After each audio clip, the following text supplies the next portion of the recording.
सत श्री अकाल टीवी 84 देख रहे सारे दर्शकों का स्वागत है। मैं हरप्रीत कौर ते बुलेटिन की शुरुआत करते हैं हेडलाइन से नाल। घटदा नजर नहीं आ रहा नागरिकता सोध कानून खिलाफ लोगों का गुस्सा, पूरे देश विच प्रदर्शन जारी। 24 सूबਿਆਂ ਦੇ 50 ਤੋਂ ਜ਼ਿਆਦਾ ਸ਼ਹਿਰਾਂ ਵਿੱਚ ਲੋਕਾਂ ਵੱਲੋਂ ਪ੍ਰੋਟੈਸਟ, ਵੱਖ-ਵੱਖ ਧਾਰਾਵਾਂ ਲਗਾ ਕੇ ਪ੍ਰਦਰਸ਼ਨਕਾਰੀਆਂ ਤੇ ਮਾਮਲੇ ਦਰਜ, ਜਦਕਿ ਪ੍ਰਧਾਨ ਮੰਤਰੀ ਮੋਦੀ ਨੇ ਦੇਸ਼ ਦੀ ਆਰਥਿਕਤਾ ਨੂੰ 5 ਲੱਖ ਕਰੋੜ ਡਾਲਰ ਦੇ ਟੀਚੇ ਨੂੰ ਦੁਹਰਾਇਆ। नागरिकता सोध कानून ਨੂੰ ਲੈ ਕੇ ਰੋਸ ਪ੍ਰਦਰਸ਼ਨ ਪੰਜਾਬ ਵਿੱਚ ਵੀ ਤੇਜ਼। ਮੋਦੀ ਸਰਕਾਰ ਦੇ ਫੂਕੇ ਜਾ ਰਹੇ ਨੇ ਪੁਤਲੇ।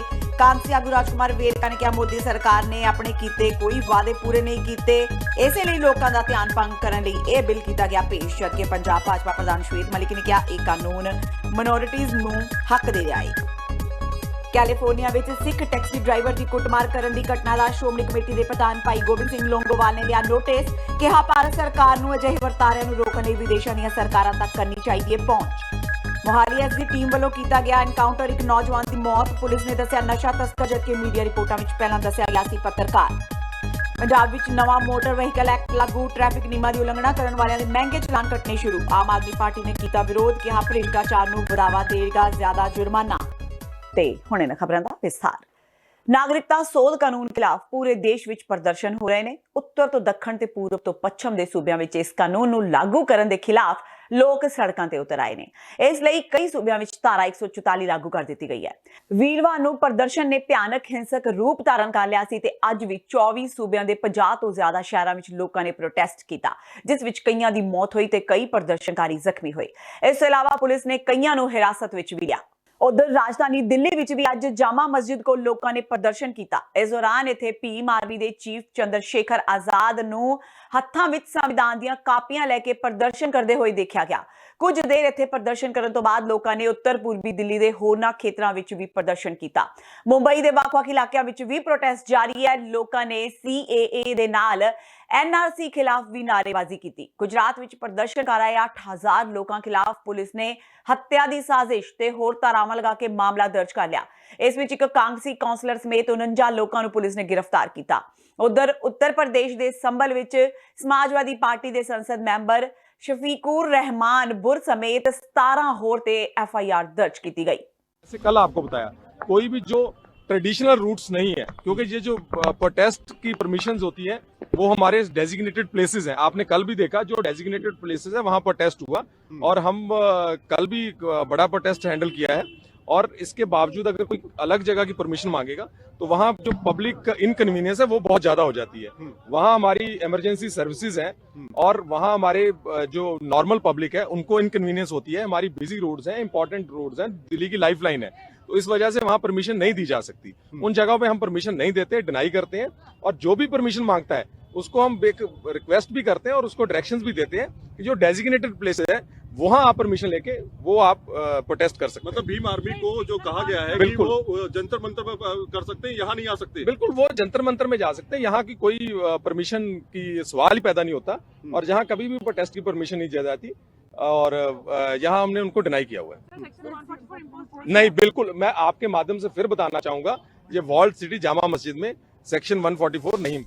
ਇੱਕ ਪਾਸੇ ਨਾਗਰਿਕਤਾ ਸੋਧ ਬਿੱਲ ਦੇ ਖਿਲਾਫ ਪੂਰੇ ਦੇਸ਼ ਵਿੱਚ ਪ੍ਰਦਰਸ਼ਨ ਹੋ ਰਹੇ ਨੇ ਤੇ ਦੂਜੇ ਪਾਸੇ ਪ੍ਰਧਾਨ ਮੰਤਰੀ ਨਰਿੰਦਰ ਮੋਦੀ ਨੇ ਉਦਯੋਗ ਮੰਡਲ ASSOCHAM association of chambers of commerce and industry of India ਦੀ ਸਾਲਾਨਾ ਆਮ ਬੈਠਕ ਨੂੰ ਸੰਬੋਧਨ ਕਰਦਿਆਂ ਦੇਸ਼ ਦੀ ਆਰਥਿਕਤਾ ਨੂੰ 5 ਲੱਖ ਕਰੋੜ ਡਾਲਰ ਦੇ ਟੀਚੇ ਨੂੰ ਮੁੜ ਤੋਂ ਦੁਹਰਾਇਆ।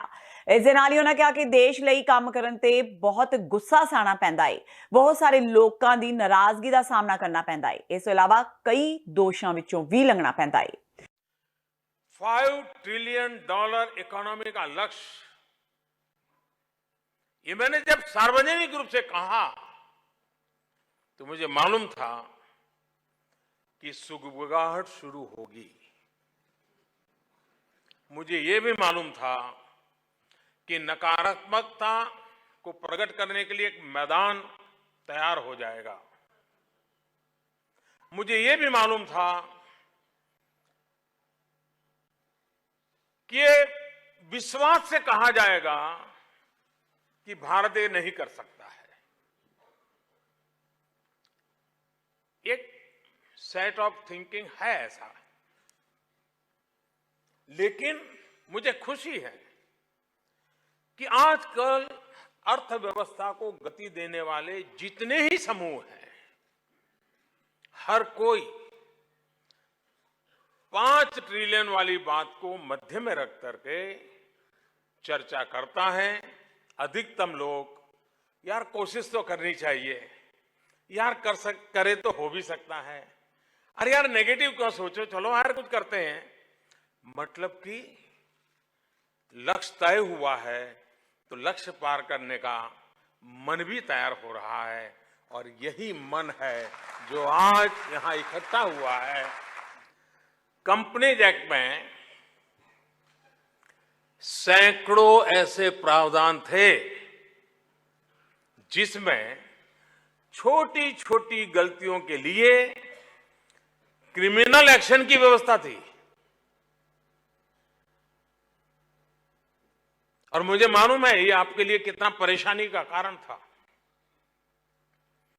हमारी सरकार ने इसमें से अनेक प्रावधानों को अब डीक्रिमिनलाइज कर दिया है। ਨਾਗਰਿਕਤਾ ਸੋਧ ਕਾਨੂੰਨ ਨੂੰ ਲੈ ਕੇ ਜਿੱਥੇ ਪੂਰੇ ਭਾਰਤ ਵਿੱਚ ਮੋਦੀ ਸਰਕਾਰ ਖਿਲਾਫ ਰੋਸ ਮਾਰਚ ਤੇ ਪੁਤਲੇ ਫੂਕੇ ਜਾ ਰਹੇ ਨੇ, ਉੱਥੇ ਹੀ ਪੰਜਾਬ ਵਿੱਚ ਮੁਸਲਿਮ ਭਾਈਚਾਰੇ ਦੇ ਲੋਕਾਂ ਵੱਲੋਂ ਕੇਂਦਰ ਸਰਕਾਰ ਦਾ ਪੁਤਲਾ ਫੂਕ ਕੇ ਪਿੱਟ ਸਿਆਪਾ ਕੀਤਾ ਗਿਆ। ਮੁਸਲਿਮ ਭਾਈਚਾਰੇ ਦੇ ਲੋਕਾਂ ਵੱਲੋਂ ਚੇਤਾਵਨੀ ਦਿੱਤੀ ਗਈ ਕਿ ਕੇਂਦਰ ਸਰਕਾਰ ਮੁਸਲਿਮ ਭਾਈਚਾਰੇ ਨਾਲ ਵਿਤਕਰਾ ਕਰ ਰਹੀ ਹੈ ਤੇ ਜਦੋਂ ਤੱਕ ਉਹਨਾਂ ਦੇ ਹੱਕ ਵਿੱਚ ਕੇਂਦਰ ਸਰਕਾਰ ਫੈਸਲਾ ਨਹੀਂ ਸੁਣਾਉਂਦੀ, ਉਦੋਂ ਤੱਕ ਉਹਨਾਂ ਦਾ ਇਹ ਸੰਘਰਸ਼ ਜਾਰੀ ਰਹੇਗਾ। ਸਾਰੇ ਹਿੰਦੁਸਤਾਨ ਨੂੰ ਪਤਾ ਹੈ ਵੀ ਮੁਸਲਮਾਨਾਂ ਨੂੰ ਪਾਸੇ ਕਰ ਦਿੱਤਾ ਜਿਹੜਾ ਬਿੱਲ ਨੇ ਲਾਗੂ ਕੀਤਾ ਹੈ, ਤੇ ਇਹ ਕਰੂ ਸਾਰੇ ਜਾਤਾਂ ਨਾਲ ਹੀ, ਇਕੱਲੇ ਇਹ ਨਹੀਂ ਸਾਡੇ ਨਾਲ ਹੋਇਆ। ਪਰ ਅੱਜ ਤੱਕ ਦੇਖੋ 10 ਸਾਲ ਡਾਕਟਰ ਮਨਮੋਹਨ ਸਿੰਘ ਵੀ ਹੈ, ਉਹਨੇ ਵੀ ਨਹੀਂ ਇਹੋ ਜਿਹਾ ਕਦੇ ਕੰਮ ਕੀਤਾ। ਅੱਜ ਲੋਕ ਯਾਦ ਕਰਦੇ ਨੇ।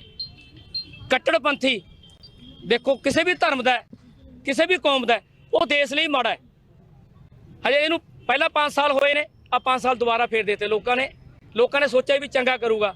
ਇਹਨੇ ਤਾਂ ਨਾਸ ਕਰਤਾ ਸਾਰੇ ਹਿੰਦੁਸਤਾਨ ਦਾ। ਪਹਿਲਾਂ ਨੋਟਬੰਦੀ ਬਾਰੇ ਹਾਂਜੀ, ਫਿਰ GST ਬਾਰੇ ਹਾਂਜੀ, ਉਸ ਤੋਂ ਬਾਅਦ ਹੁਣ ਰਹਿੰਦਾ ਖੁੰਦਾ ਸਾਡੀ ਕੌਮ ਦੇ ਬਾਰੇ ਇਹਨੇ ਕੀਤਾ ਜਿਹੜਾ ਬਿੱਲ ਵਾਸਤੇ ਹਾਂਜੀ 70 ਸਾਲ ਦਾ ਰਿਕਾਰਡ ਬਿੱਲ, ਇਹ ਜਿਹੜਾ ਵਾਪਸ ਲਿੱਤਾ ਜਾਵੇ ਹਾਂਜੀ। ਅਸੀਂ ਸਾਰਾ ਅੱਗੇ ਸਾਡਾ ਦੇਖੋ ਜੀ, ਅਸੀਂ ਤਾਂ ਸਾਰਾ ਹਿੰਦੁਸਤਾਨ इस भट्टी ਦੇ ਵਿੱਚ ਝੁਕ ਰਿਹਾ है।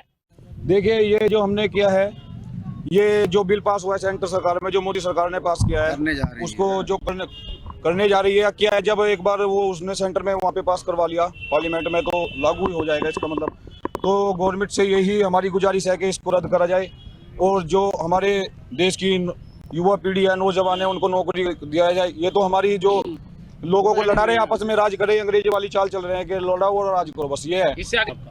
इससे आगे जो भी कदम होगा देखिए हम सभी के पूरे हिंदुस्तान के साथ हैं। हिंदुस्तान हमारा है, हम हिंदुस्तान के वासी हैं। इसमें ये नहीं है कि कोई हिंदू है कोई मुस्लिम है, जितनी भी जात है सभी हिंदुस्तान की रहने वाली हैं। इसके आगे जो भी हिंदुस्तान एक साथ होगा, जो भी होगा वो आगे वो सब पूरी इंडिया एक साथ करेगी। जिथे एक पासे नागरिकता सोध कानून का देश भर विच विरोध हो रहा है, उत्थे ही भारतीय जनता पार्टी इस कानून नूं मिनोरिटी दे हक विच दस रही है। बीजेपी दे सूबा प्रधान श्वेत मलिक अज जलंधर पहुंचे, जिथे उन्हां प्रेस वार्ता की, जिस दौरान उन्हां नागरिक सोध बिल नूं भाजपा दी एक वड्डी उपलब्धि दस्सिया। उत्थे इस दौरान उन्होंने कांग्रेस ते खासकर राहुल गांधी ते जम के निशाने साधे। उन्होंने कहा कि कांग्रेस इस बिल का विरोध करके अपनी राजनीति चमकाउण दी कोशिश कर रही है। नागरिक संशोधन बिल जिहड़ा है वो साडी पार्टी लैके आई है। एक बड़ा ही वेलकम स्टैप है कि जिहड़े लोग बांग्लादेश, पाकिस्तान, अफगानिस्तान जो इस्लामिक कंट्रीज ने उत्थे माइनॉरिटीज़ नूं टॉर्चर किया गया, उत्थे माइनॉरिटीज़ का शोषण किया गया, उन्हां दे हक मारे गए। वो कारण है कि मैथमैटिकली माइनॉरिटीज़ की जो फिगर आज तो 30-40 साल पहले सी उत्थे वो मिनिमाइज हो के बहुत घट गई। जिथे एक्चुअल लैवल ते कम्युनल हारमोनी है साडे देश की, उत्थे माइनॉरिटीज़ की फिगर बढ़ गई। हुण वो माइनॉरिटी जिहड़े कि हिंदू, सिख, जैन, बौद्ध, ईसाई जिहड़े कि इहदे जांदे सीगे, वो या तो माइनॉरिटीज़ क्यों घटियां बांग्लादेश, पाकिस्तान, अफगानिस्तान, या तो उन्होंने कतलेआम कर दिता गया, या उन्होंने जबरन धर्म परिवर्तन करवाता गया, या वो क्रॉस करके साडे देश ही जा गए। ਪਰ ਸਾਡੇ ਦੇਸ਼ ਹੀ 70 ਸਾਲ ਤੋਂ ਕਾਂਗਰਸ ਉਹਨਾਂ ਦਾ ਸ਼ੋਸ਼ਣ ਕਰ ਰਹੀ ਸੀ। ਕਾਂਗਰਸ ਉਹਨਾਂ ਨਾਲ ਝੂਠੇ ਵਾਅਦੇ ਕਰ ਰਹੀ ਸੀ, ਝੂਠੇ ਲਾਰੇ ਕਰ ਰਹੇ ਸੀ ਕਿ ਤੁਹਾਨੂੰ ਸਿਟੀਜ਼ਨਸ਼ਿਪ ਦੇਵਾਂਗੇ। ਸਾਡੀ ਗਵਰਨਮੈਂਟ ਨੇ ਜੋ ਵਾਅਦਾ ਕੀਤਾ ਕਥਨੀ ਕਰਨੀ, ਪ੍ਰਧਾਨ ਮੰਤਰੀ ਨਰਿੰਦਰ ਮੋਦੀ ਜੀ ਔਰ ਸਾਡੇ ਜਿਹੜੇ ਗ੍ਰਹਿ ਮੰਤਰੀ ਨੇ ਅਮਿਤ ਸ਼ਾਹ ਜੀ, ਉਹਨਾਂ ਦੀ ਔਰ ਸਾਰੀ ਮਿਨਿਸਟਰੀ ਦੀ, ਸਾਰੀ ਪਾਰਟੀ ਦੀ ਕਥਨੀ ਕਰਨੀ ਇੱਕ ਹੈ ਕਿ ਅਸੀਂ ਆਪਣਾ ਹਰ ਵਾਅਦਾ ਨਿਭਾਇਆ। ਅਸੀਂ ਅੱਜ ਉਹ ਸ਼ੋਸ਼ਿਤ ਲੋਕ ਜਿਹੜੇ ਕਿ ਬਿਨਾਂ ਕਿਸੇ ਕਸੂਰ ਦੇ ਅੱਜ ਪਿਛਲੇ 72 ਸਾਲ ਤੋਂ ਟੌਰਚਰ ਸਹਿ ਰਹੇ ਸੀ, ਉਹਨਾਂ ਨੂੰ ਨਾਗਰਿਕਤਾ ਦੇਣ ਦਾ ਅਸੀਂ ਪ੍ਰਯਾਸ ਕੀਤਾ ਹੈ। ਕਿਸੇ ਦੀ ਨਾਗਰਿਕਤਾ ਨਹੀਂ ਜਾ ਰਹੀ, ਕਿਸੇ ਮੁਸਲਿਮ ਦੀ ਨਾਗਰਿਕਤਾ ਨਹੀਂ ਜਾ ਰਹੀ। ਅਸੀਂ ਤੇ ਉਹਨਾਂ ਲੋਕਾਂ ਨੂੰ ਨਾਗਰਿਕਤਾ ਦੇ ਰਹੇ ਹਾਂ ਜਿਹੜੇ ਮਾਈਨੋਰਿਟੀਜ਼ ਜਿਹੜੇ ਨੇ ਉਹ ਤਿੰਨੋਂ ਇਸਲਾਮਿਕ ਕੰਟਰੀਜ਼ ਤੋਂ ਆਏ ਨੇ। ਪਰ ਕਾਂਗਰਸ ਕਿਉਂਕਿ ਫਰਸਟ੍ਰੇਟਿਡ ਹੈ, ਰਿਜੈਕਟਿਡ ਹੈ, ਡਿਜੈਕਟਿਡ ਹੈ, ਦੇ ਹੈਵ ਲਾਸਟ ਜਿਹੜਾ ਵੋਟ ਬੈਂਕ। ਸੋ ਕਾਂਗਰਸ ਤੇ ਉਹਨਾਂ ਦੇ ਨਾਲ ਦੀਆਂ ਵਿਪਕਸ਼ੀ ਪਾਰਟੀਆਂ ਨੇ ਲੋਕਾਂ ਨੂੰ ਗੁੰਮਰਾਹ ਕਰਕੇ ਅੱਜ ਦੇਸ਼ ਦੇ ਵਿੱਚ ਵਿਸ਼ਮ ਪਰਿਸਥਿਤੀਆਂ ਪੈਦਾ ਕੀਤੀਆਂ ਹੋਈਆਂ ਨੇ। ਅੰਮ੍ਰਿਤਸਰ ਤੋਂ ਵਿਧਾਇਕ ਡਾਕਟਰ ਰਾਜਕੁਮਾਰ ਵੇਰਕਾ ਨੇ ਪੱਤਰਕਾਰਾਂ ਨਾਲ ਗੱਲਬਾਤ ਕਰਦਿਆਂ ਕਿਹਾ ਕਿ ਦੇਸ਼ ਦੇ ਪ੍ਰਧਾਨ ਮੰਤਰੀ ਨਰਿੰਦਰ ਮੋਦੀ ਵੱਲੋਂ ਜੋ GST ਨੋਟਬੰਦੀ ਤੇ ਨੌਜਵਾਨਾਂ ਨਾਲ ਨੌਕਰੀਆਂ ਦੇਣ ਦੇ ਵਾਅਦੇ ਕੀਤੇ ਗਏ ਸਨ, ਉਸ ਵਿੱਚ ਉਹ ਨਾਕਾਮਯਾਬ ਰਹੇ ਨੇ।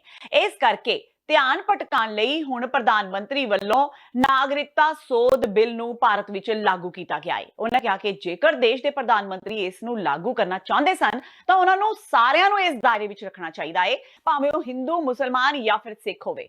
ਉਹਨਾਂ ਕਿਹਾ ਕਿ ਦੇਸ਼ ਦੇ ਪ੍ਰਧਾਨ ਮੰਤਰੀ ਸਾਡੇ ਦੇਸ਼ ਦੇ ਸਾਰੇ ਭਰਾਵਾਂ ਨੂੰ ਆਪਸ ਵਿੱਚ ਲੜਾਉਣਾ ਚਾਹੁੰਦੇ ਨੇ, ਇਸ ਲਈ ਇਸੇ ਦੇ ਚਲਦਿਆਂ ਉਹਨਾਂ ਵੱਲੋਂ ਇਹ ਰਾਜਨੀਤਿਕ ਕਦਮ ਚੁੱਕਿਆ ਗਿਆ ਹੈ। पहली गल मैं ये गल कहना चाहना कि देश के अंदर डर का माहौल बीजेपी पैदा करना चाहती है। बीजेपी चाहती है कि देश के लोगों को डरा धमका के रखा जाए। ये देश के अंदर लोकतंत्र है, देश के अंदर साझी वार्ता है और देश के लोग डरने वाले नहीं। देश के लोगों ने वादा किया सी नरेंद्र मोदी जी ने कि असी 2 करोड़ नौकरियां जड़ियां हर साल देंगे। ਹੁਣ ਉਹਨਾਂ ਨੇ ਦੇਖਿਆ ਕਿ ਨੌਜਵਾਨ ਤੇ ਹੁਣ ਨੌਕਰੀਆਂ ਮੰਗਣ ਲੱਗੇ ਤੇ ਹੁਣ 40% ਨੌਜਵਾਨਾਂ ਨੂੰ ਉਹ ਤੜੀ ਪਾਰ ਕਰਾਉਣਾ ਚਾਹੁੰਦੇ ਹੀ। ਉਹ ਚਾਹੁੰਦੇ ਆ ਕਿ ਦੇਸ਼ ਨਿਕਾਲਾ ਕਰ ਦੋ, ਨਾ ਰਹੇਗਾ ਬਾਂਸ ਨਾ ਵੱਜੇਗੀ ਬੰਸਰੀ। ਜੇ ਬੰਦੇ ਹੀ ਬਾਹਰ ਦੜਾ ਦੋਗੇ ਤੇ ਫਿਰ ਨੌਕਰੀਆਂ ਮੰਗੇਗਾ ਕੌਣ ਭਾਈ? ਉਹ ਇਹਦੇ ਕਰਕੇ ਇਹ ਸਾਰਾ ਦਾ ਸਾਰਾ ਨਾਟਕ ਡਰਾਮਾ ਕਰ ਰਹੇ ਆ। ਦੇਸ਼ ਦੇ ਲੋਕਾਂ ਨੂੰ ਡਰਾਉਣਾ ਚਾਹੁੰਦੇ ਆ, ਦੇਸ਼ ਦੇ ਲੋਕਾਂ 'ਚ ਕਤਲੋ ਗਰਦ ਕਰਨਾ ਚਾਹੁੰਦੇ ਆ, ਦੇਸ਼ ਨੂੰ ਵੰਡਣਾ ਚਾਹੁੰਦੇ ਆ। ਪੰਜਾਬ ਕੈਬਨਿਟ ਵੱਲੋਂ ਪਿਛਲੇ ਦਿਨੀ ਸਿੱਖਿਆ ਵਿਭਾਗ ਦੇ ਸੇਵਾ ਨਿਯਮਾਂ ਵਿੱਚ ਸੋਧ ਕੀਤੀ ਗਈ, ਜਿਸ ਮੁਤਾਬਕ ਸਿੱਖਿਆ ਵਿਭਾਗ ਨੇ ਐਲੀਮੈਂਟਰੀ ਅਧਿਆਪਕਾਂ ਦੀ ਭਰਤੀ ਲਈ ਮੁੱਢਲੀ ਯੋਗਤਾ ਗ੍ਰੈਜੂਏਸ਼ਨ ਹੋਣ ਤੋਂ B.Ed ਅਧਿਆਪਕਾਂ ਦੀ ਭਰਤੀ ਲਈ ਗ੍ਰੈਜੂਏਸ਼ਨ ਵਿੱਚੋਂ ਲਾਜ਼ਮੀ 55% ਨੰਬਰ ਹੋਣ ਦੀ ਸ਼ਰਤ 31 ਮਾਰਚ 2022 ਤੱਕ ਖਤਮ ਕਰ ਦਿੱਤੀ ਹੈ। ਪਿਛਲੇ 119 ਦਿਨਾਂ ਤੋਂ ਰੋਜ਼ਗਾਰ ਪ੍ਰਾਪਤੀ ਲਈ ਸੰਘਰਸ਼ ਕਰ ਰਹੇ ਟੈਟ ਪਾਸ ਬੇਰੋਜ਼ਗਾਰ ਅਧਿਆਪਕਾਂ ਨੇ ਕੈਬਨਿਟ ਦੇ ਇਸ ਫੈਸਲੇ ਨੂੰ ਅੰਸ਼ਕ ਜਿੱਤ ਕਰਾਰ ਦਿੰਦਿਆਂ ਆਪਣਾ ਸੰਘਰਸ਼ ਜਾਰੀ ਰੱਖਣ ਦੀ ਗੱਲ ਕੀਤੀ ਹੈ। ਆਗੂਆਂ ਨੇ ਕਿਹਾ ਕਿ ਸਿਰਫ ਇੱਕ ਮੰਗ ਦਾ ਹੱਲ ਹੋ ਜਾਣ ਨਾਲ ਸੰਘਰਸ਼ ਸਮਾਪਤੀ ਦੀ ਕੋਈ ਤੁਕ ਨਹੀਂ ਬਣਦੀ, ਜਿਸ ਕਰਕੇ ਅਧਿਆਪਕ ਭਰਤੀ ਦੇ ਇਸ਼ਤਿਹਾਰ ਸਮੇਤ ਬਾਕੀ ਮੰਗਾਂ ਦੇ ਹੱਲ ਤੱਕ ਸੰਘਰਸ਼ ਨੂੰ ਵੱਖੋ ਵੱਖਰੇ ਰੂਪਾਂ ਵਿੱਚ ਜਾਰੀ ਰੱਖਿਆ ਜਾਵੇਗਾ। ਤੇ ਹੁਣ ਵੇਲਾ ਹੋ ਗਿਆ ਬ੍ਰੇਕ ਦਾ, ਬਾਕੀ ਦੀਆਂ ਖਬਰਾਂ ਇਸ ਬ੍ਰੇਕ ਤੋਂ ਬਾਅਦ।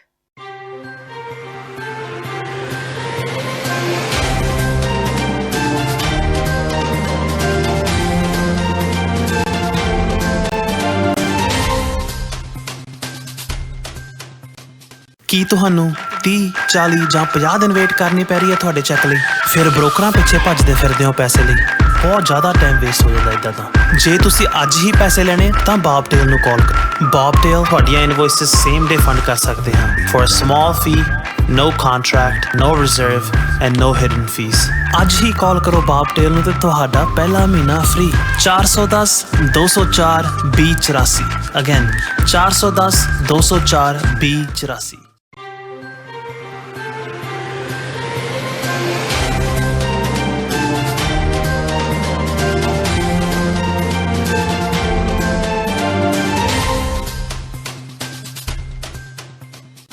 ਬ੍ਰੇਕ ਤੋਂ ਬਾਅਦ TVT4 ਦੇ ਖਬਰਾਂ ਦੇ ਬੁਲੇਟਿਨ ਵਿੱਚ ਸਵਾਗਤ ਹੈ। ਵਧਦੇ ਹਾਂ ਅਗਲੀ ਖਬਰ ਵੱਲ। ਪੰਜਾਬ ਵਿੱਚ ਨਵਾਂ ਮੋਟਰ ਵਹੀਕਲ ਐਕਟ ਲਾਗੂ ਹੋ ਗਿਆ ਹੈ। ਐਕਟ ਲਾਗੂ ਹੋਣ ਮਗਰੋਂ ਅੱਜ ਤੋਂ ਮਹਿੰਗੇ ਚਲਾਨ ਕੱਟਣੇ ਸ਼ੁਰੂ ਹੋ ਗਏ ਨੇ। ਅੰਮ੍ਰਿਤਸਰ ਵਿੱਚ ਪੁਲਿਸ ਨੇ ਹਜ਼ਾਰਾਂ ਦੇ ਚਲਾਨ ਕੱਟੇ। ਨਿਯਮ ਤੋੜਨ ਵਾਲਿਆਂ ਨੂੰ ਭਾਰੀ ਜੁਰਮਾਨਾ ਹੋ ਰਿਹਾ ਹੈ। ਟ੍ਰੈਫਿਕ ਨਿਯਮਾਂ ਦੀ ਉਲੰਘਣਾ ਕਰਨ ਵਾਲਿਆਂ ਲਈ ਮਹਿੰਗੇ ਚਲਾਨ ਲਾਗੂ ਕਰਨ ਤੋਂ ਆਮ ਆਦਮੀ ਪਾਰਟੀ ਕਾਫੀ ਔਖੀ ਹੈ।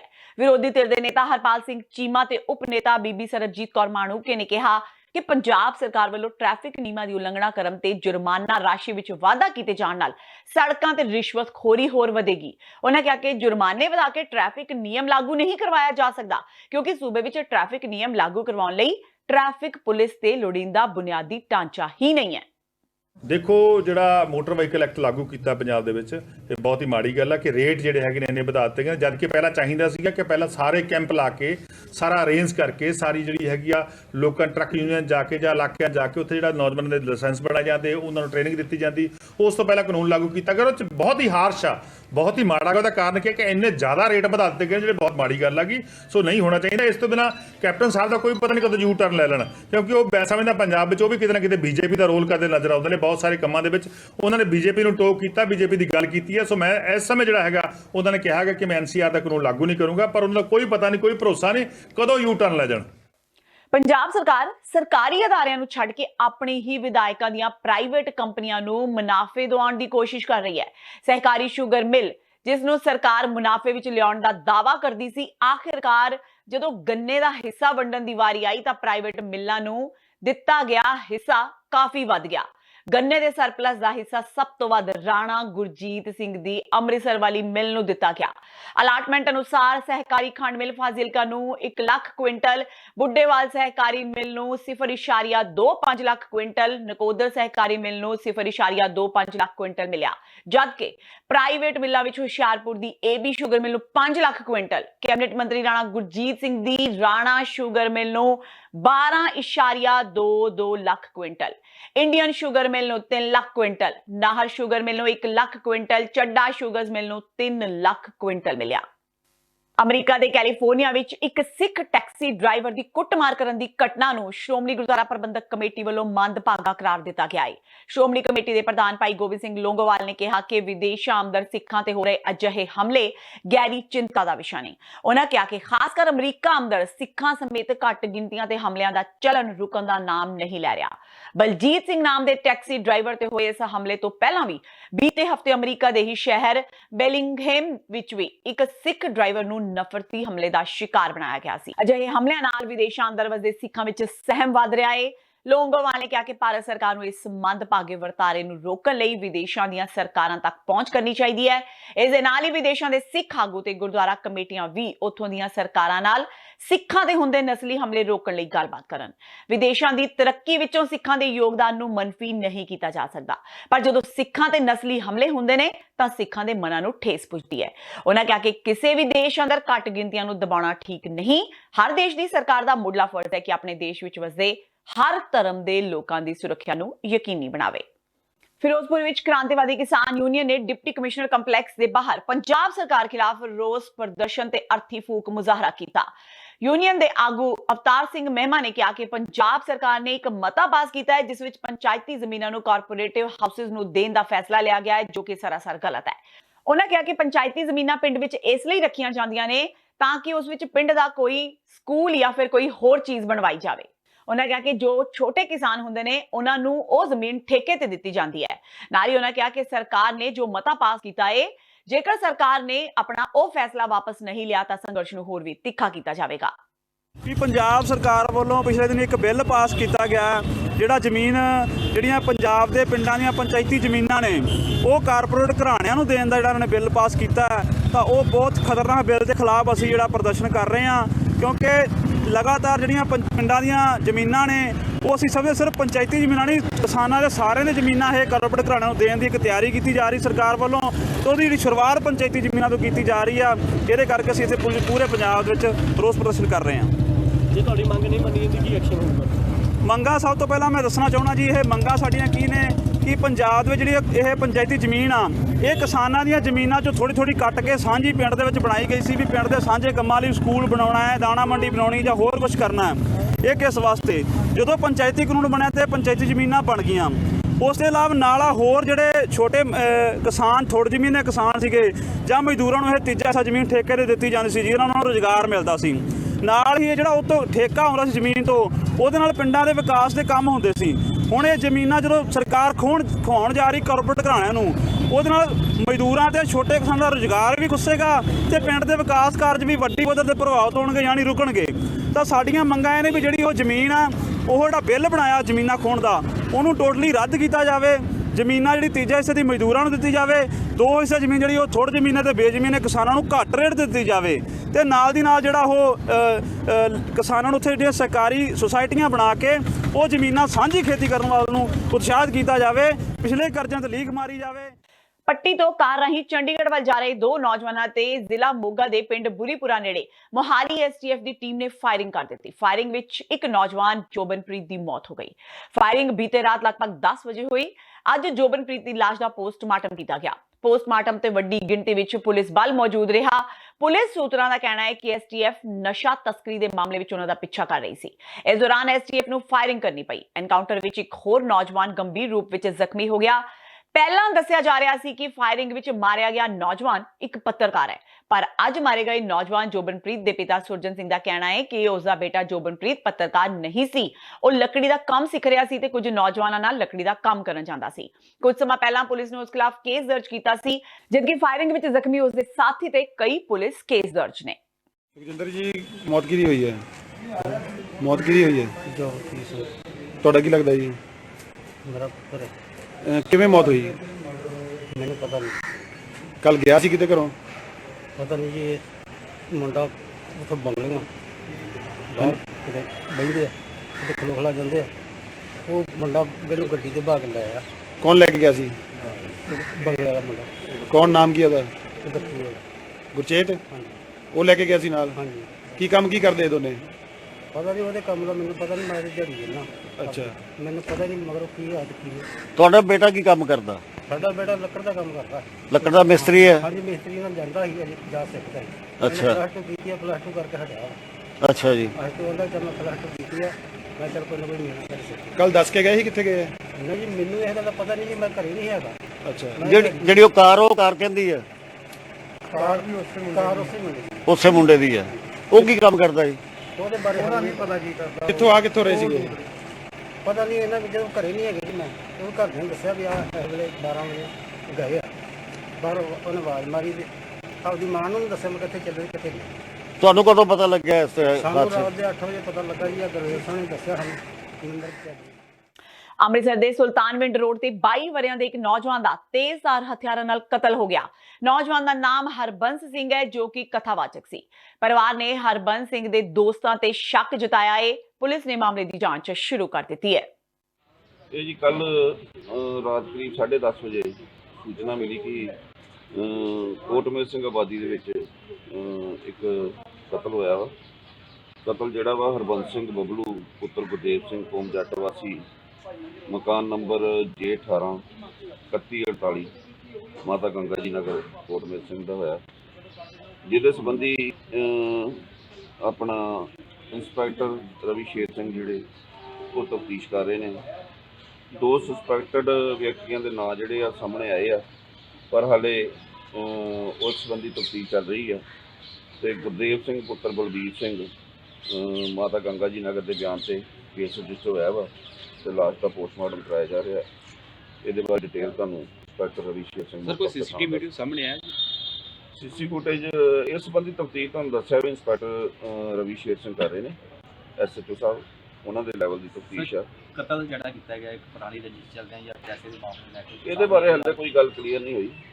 ਠੀਕ ਹੈ, ਇਹ ਜਿਹੜੀ 2 ਦੋਸਤ ਰਹੇ ਸੀ ਸ਼ੱਕ ਦੇ ਆਧਾਰ ਤੇ ਉਹ ਹਾਲੇ ਸਸਪੈਕਟਡ ਨੇ, ਉਹਨਾਂ ਬਾਰੇ ਕੋਈ ਕਲੀਅਰ ਨਹੀਂ ਹੋਇਆ। ਇਹ ਕਲੀਅਰ ਹੋਣ ਤੇ ਸਾਰੀ ਗੱਲ ਜੋ ਸਾਹਮਣੇ ਆਏਗੀ ਤੁਹਾਨੂੰ ਦੱਸ ਦਿੱਤਾ। ਲੁਧਿਆਣਾ ਵਿੱਚ ਅੱਜ ਪ੍ਰਸਿੱਧ ਪੰਜਾਬੀ ਸੂਫੀ ਗਾਇਕ ਵਿੱਕੀ ਬਾਦਸ਼ਾਹ ਦੀ ਆਤਮਾ ਦੀ ਸ਼ਾਂਤੀ ਦੀ ਅੰਤਿਮ ਅਰਦਾਸ ਕੀਤੀ ਗਈ, ਜਿਸ ਵਿੱਚ ਵੱਡੀ ਤਾਦਾਦ ਵਿੱਚ ਇਲਾਕਾ ਵਾਸੀਆਂ ਸਮੇਤ ਮੰਨੀਆਂ ਪਰਮੰਨੀਆਂ ਸ਼ਖਸੀਅਤਾਂ ਨੇ ਵੀ ਹਿੱਸਾ ਲਿਆ। ਵਿੱਕੀ ਬਾਦਸ਼ਾਹ ਦਾ ਬੀਤੇ ਦਿਨੀ ਬਿਮਾਰ ਹੋਣ ਕਾਰਨ ਦੇਹਾਂਤ ਹੋ ਗਿਆ ਸੀ, ਜਿਸ ਤੋਂ ਬਾਅਦ ਅੱਜ ਉਹਨਾਂ ਦੇ ਜੱਦੀ ਪਿੰਡ ਵਿੱਚ ਉਹਨਾਂ ਦੀ ਆਤਮਾ ਦੀ ਸ਼ਾਂਤੀ ਲਈ ਅਰਦਾਸ ਕੀਤੀ ਗਈ। ਵਿੱਕੀ ਬਾਦਸ਼ਾਹ ਜਿਹੜਾ ਟੌਪ ਦਾ ਫਨਕਾਰ ਹੈ, ਦਿਲਦਾਰ, ਜਿੰਨੀ ਤਾਰੀਫ ਕੀਤੀ ਜਾਵੇ ਉਹਦੀ ਕਲਾ ਦੀ, ਉਸ ਇਨਸਾਨ ਦੀ, ਉਹਦੇ ਨੇਚਰ ਦੀ ਉਨੀ ਘੱਟ ਹੈ।